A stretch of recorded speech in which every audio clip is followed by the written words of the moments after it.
Ассалаумағалейкум, аса қадірменді қазақ елі. Менің есімім Талап Шерхан болады.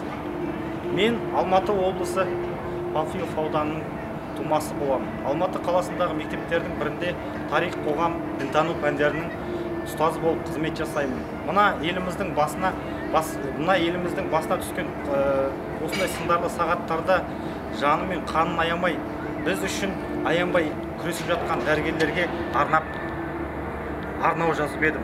Соны қабыл алыңыздар.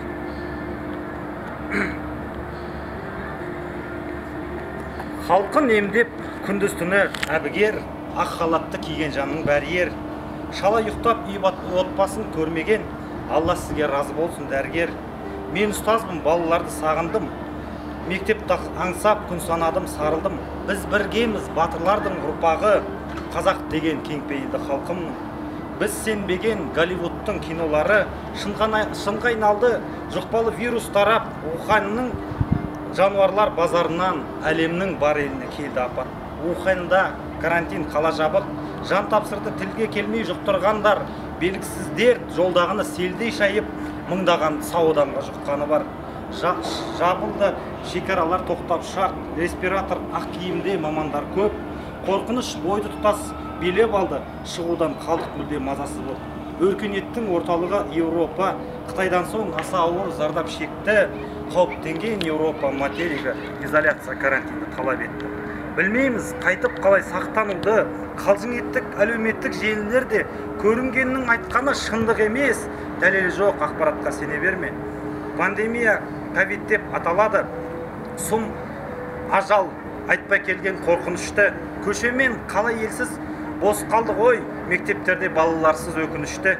Дәрігерлер жанын салып, жаны ашып, жігерсіздер бас сауғалап кетті қашып, вирус жайлы алып қашпа әңгімелер ғаламтордың контентін қалды басып. Кім тоқтатар бұл ажалды, төніп тұрған тәулік сайын шексіз адам көзін жұмған. Байлық қалды жайына бас қайғы боп, жер әлемге тарап кетті. Тегі жылдам алдын алып сақтанғанмен бәрі бірде, шаршатты, қобалжытты қалың елді, ақ халатты, мейірімді, абзал жанның дертті емдеп жазарына кәміл сенді. Жұмыстан айырылып қаражат жоқ, қарын ашты, азық-түлік азайды, жұмыс қаржы ол уақыттың еншісі, ал денсаулық бір жоғалса табылмайды. Қашықтықтан сабақ беріп ұстаздар, күнделіктен үй жұмысын қарайды, әскеріміз тыныштықты қарайлап, дәрігердің тез жеңгенін қалайды. Аянбай арнады бар жігер күшін, дәрігерлер демалмады біздер үшін, солардың арқасында деніміз сау, қорықпаймыз ой тыныш бауыр бүтін. Жалғыздықты жеңсін деді дауаны, жаратты Алла адам менен Хауаны. Бұл өмірдің мәнісі екен, демалсын деп сыйлады Алла ауаны. Жаниясы күтіп дені сарылып, ИВЛда жатыр демі тарылып, демалудың қадірі кеш білінді, елім менің жеңсе екен тез арылып. Олигарх қаржысы бар байлар да, күнін көрген қарапайым жайлар да, той құдалық көпшілікті сағындық, қақар төнген карантиндік айлар да. Онлайнға көшті бәрі жосылып, ИВЛ мен аппаратқа қосылып, сәттер сайын бір Аллахқа сыйынып, жақындардан хабар күттік тосылып.